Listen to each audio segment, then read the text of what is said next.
So,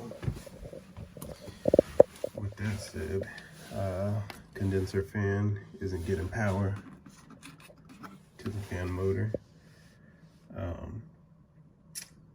This was a warranty call, so previous technician, they said he replaced the inverter board and the condenser fan, but the power supply coming off the board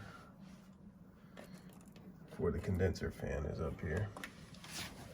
So I got a new board, gonna put that in and should resolve the issue.